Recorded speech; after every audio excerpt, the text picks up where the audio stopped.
साथियों, ये सरगम स्टूडियो दुबिहा बाजार गाजीपुर उजाला फिल्म के सौजन्य से मैं जोखुलाल यादव एक छोटी सी गीत आप लोगों के बीच में भेज रहा हूं। हमें आशा नहीं पूरा विश्वास है आप गीत को पसंद करेंगे और लाइक कमेंट जरूर करेंगे। कहना है कोनो दुल्हन कई परेशानी बा, कोनो दुल्हन के सखी पूछत बा कि काहे सखी तो हर सैया जी ढेर दिन हो गईल घरे ना अइले, आखिर बात का बा। दुल्हन बतावत बा हमार सैया जी ए समय सरहद पे तना तनी चलत बा। का बतावत बा? आरे घरवा के भार, घरवा के भार कुल कपार हमारी, हमारा राजा माल तारी में कर नौकरी।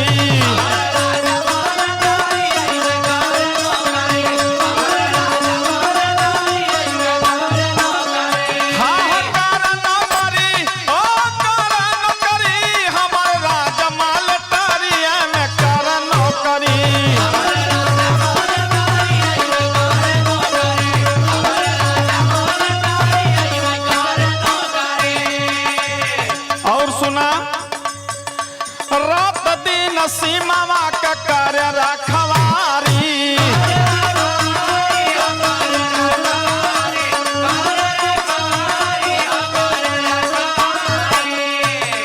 घर में कहा मत संभारी जिम्मेवारी।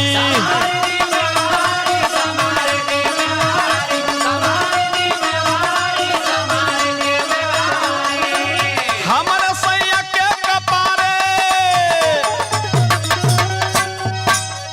हमारे सैया के कपारे बावतन का पगड़ी, हमारे राजा माल तारी में कर नौकरी।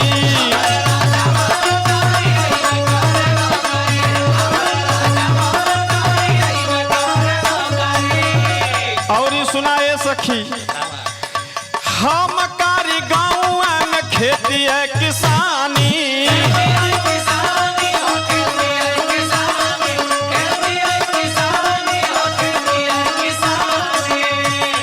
सैया हथेली लेके घूम जिंदगानी।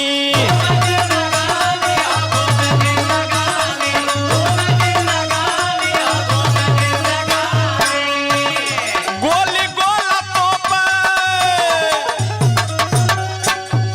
गोली गोला तोप रावण के संहरी, हमारे राजा माल तारी में कर नौकरी।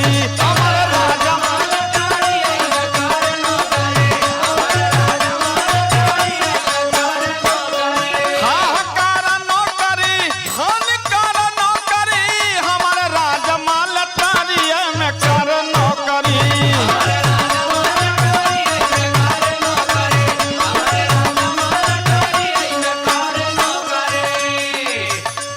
हमारे त संगवा सकल परिवार हो,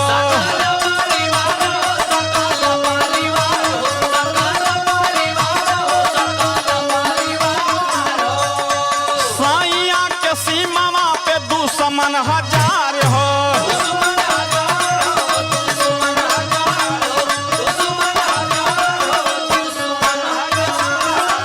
बाज जाई राण भेरी रे, बाज जाई राण भेरी जान कमन घरी, हमारे राजा माल तारी में कर नौकरी।